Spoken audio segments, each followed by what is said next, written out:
Hey guys, it's me Jamie and welcome back to my channel. So in today's video, we are going to be talking about my current favorites. I wanted to do like an easier video today because as you've noticed, I haven't been posting in a while.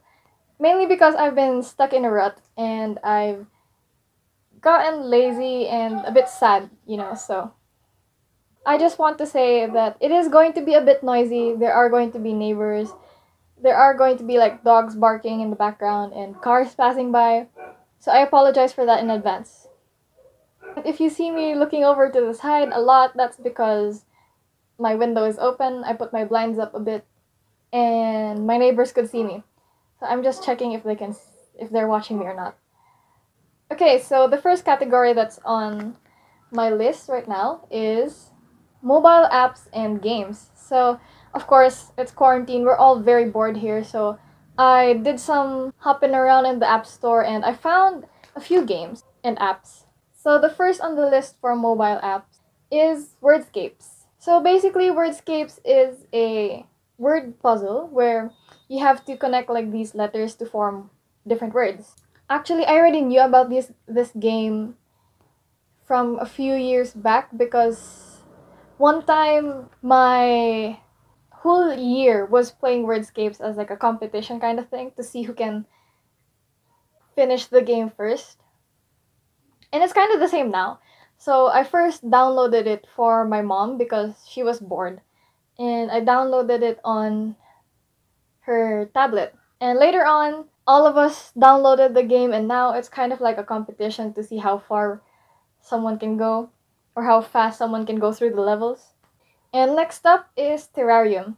Terrarium is basically an idle game or like an idle gardening kind of game. I've had this app for a while. I've had it since last year, almost a year ago now. And basically you collect these plants. The currency of the game is oxygen because you're raising plants. And there's like 3 worlds currently. The indoor plants, vegetables, and flowers. It's a nice chill game for when I just want to like calm myself down because it's a very calming game.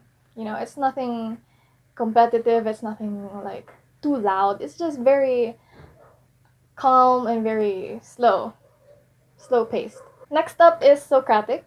This is an app that I use to help me with my homework because of course it's a pandemic and we're not allowed to go out or go to school.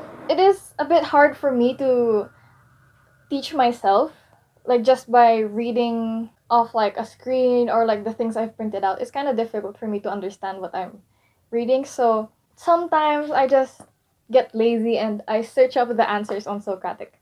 And you know what? It helps. Last for mobile apps and games is the app Slowly. Slowly is like an internet pen pal app.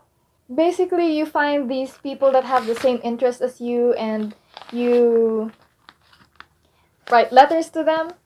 But just like a pen pal, it doesn't get to them right away. It depends on their location. For example, I have this friend in India and it takes about 14 hours for my letter to get to him and 14 hours for his letter to get back to me. And because of that, it makes you think about the message that you'll send more. It makes you put more meaning and more thought into the letters that you write. Next up on my list is music. Since I don't really want to get copyrighted and I'm not really good at singing, I'm just going to link the songs in the description box below. Oh my goodness, these cars. There's men over there in the neighbor's house. It's really, really hot right now. I just want to tell you that. But I'm wearing a jacket because I don't want to see old men staring at me. Okay, let's just hope they don't notice me. First on the list for music is Calm. Or how do you say that? Calm? It is an album by 5 Seconds of Summer. I've been a fan of 5 Seconds of Summer ever since grade 6. So that's about 5 years now. I really, really love the album that they've recently released. I feel like I've listened to almost all of the songs that they've put out, but there's just something about this album that kind of hits different. And I would say my My favorites from this album would be Best Years and No Shame. Mainly because No Shame is always stuck in my head. Next song is In My Head by Ariana Grande. Again, this song hits different. Like the intro after the guy talks. I don't really want to put it. The intro of the song before she sings. It just feels different. I'm not sure. There are just times where I sit in my room with my earphones in and I just listen to the song. And I'm like, who hurt you, man? Why do I feel hurt when I listen to this song? Next up is Gimme Love by Joji. I am so excited for the album that Joji is about to put out. You don't understand. I've been listening to Joji for almost 2 years, I think. I started listening to Joji at the end of 2018. Or whenever Ballads 1 came out. Or not a little bit earlier than that, because I was listening to In Tongues. That one. In Tongues, a lot. Because how I pick out my music taste is like, I find a certain artist, I look at their recent albums, and I just listen to that one album on repeat. That's how I choose my favorite songs, really. Anyways, Gimme Love by Joji. I really like the second part, like when the song slows down and like he's already in the rocket ship going to space. Man, I love Joji, okay. Another song by Joji is Pretty Boy, but it did say in the description that it's not a song. I kind of hope it's going to be part of the album because it is a really nice song. I like the vibes it gives, okay? And last for my music list, Heather by Conan Gray. I've been watching Conan Gray ever since I was in 8th grade. I'm in 11th grade now, if you were wondering. I'm not going to lie, I do miss his videos, but I'm also very proud of where he is now, and I'm glad that he's pursuing his dreams with music and everything. Like Heather and all the other songs, really. I love Conan Gray. One time he did like one of my tweets on Twitter, but I don't think he remembers that. But I will not forget that. The next and the last section that I have here in my notes is about content. Content, basically it's because I've been on my phone the majority of the time that I've been gone. I've been watching a lot of YouTube and TikTok. TikTok's not that bad, you know. Don't judge it if you don't have it yet, so. We'll talk about the YouTube category first. Good Mythical Morning. Good Mythical Morning and all their other side channels like the Rhett and Link, the Mythical Kitchen, Ear Biscuits. That's also on my list, Ear Biscuits. I listen to Ear Biscuits when I'm painting or when I can't sleep. It's basically like ASMR to me, but they do sometimes shout or they're sometimes a bit loud in Ear Biscuits, so it's just... But I just really enjoy like listening to people talking about random things, really, and it kind of makes me feel like I'm with friends. That does sound a bit sad, but it's true. That's what we have to do with this quarantine. Next up is Pham. Well, there was some kind of drama with Pham recently, but I'm glad I stuck around because I'm enjoying watching her enjoy herself now because she's finally doing things that she enjoys doing, and I'm very proud of her for like admitting to her mistakes and being vulnerable and everything. I'm proud of Haley. Haley, I doubt that you're watching this, but I love you and I've been watching you for about 2 years now. I love you, okay. Next up is Oh No Nina. Oh No Nina is like an older sister figure to me. And her videos are just very, very calming, and it feels like self-care when you watch her videos because she's so chill and she's so nice and she's so soft, and I don't know. I love her. Also, if you're watching, hi Nina. I love you. Next up is CatCreature or Annabelle. Also her videos are very calming and very put together and clean, if I should put it that way. Clean. Both Nina and Annabelle, CatCreature, they're both INFPs, and I'm also an INFP.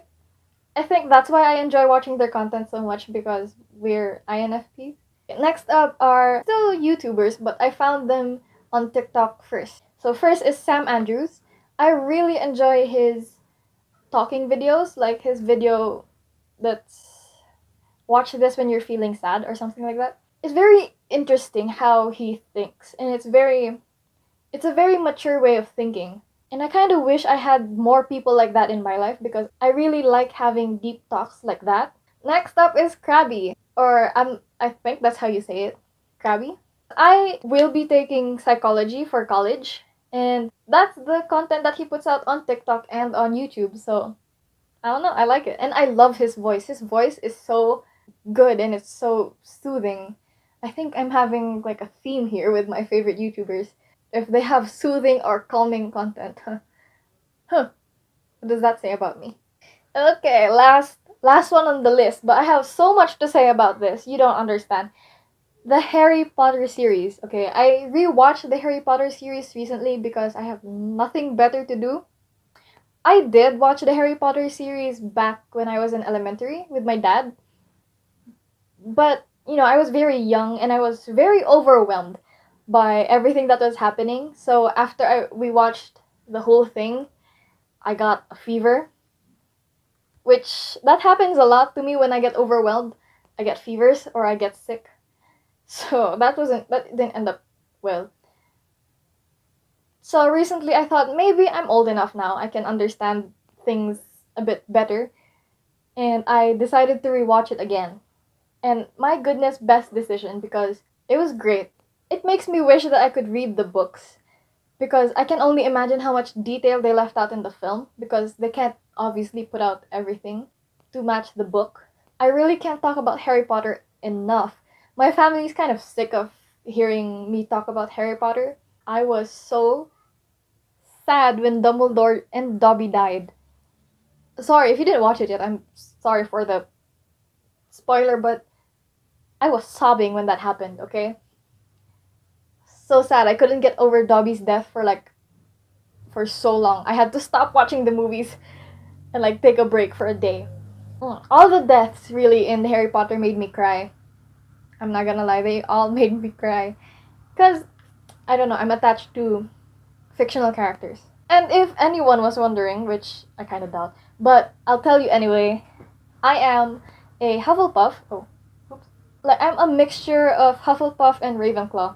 I took that test or that quiz thing that they have on the Wizarding World website, and it turns out I'm a Hufflepuff, which it does make sense. At first, I didn't really want to accept it because I was kind of with Ravenclaw. But it is very INFP of me to be a Hufflepuff. And the more I read into Hufflepuffs and INFPs, it makes sense. So I'm not going to resist that anymore. And I low-key have the biggest crush on Draco Malfoy. Okay, so that's all I have on my list. I'm very sorry for my absence.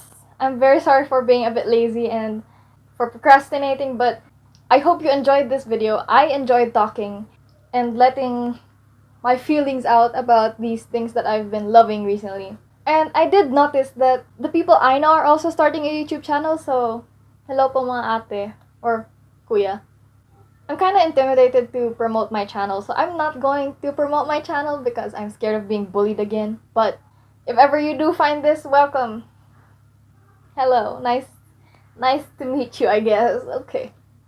Also, I would like to apologize for my lack of enthusiasm in the previous videos.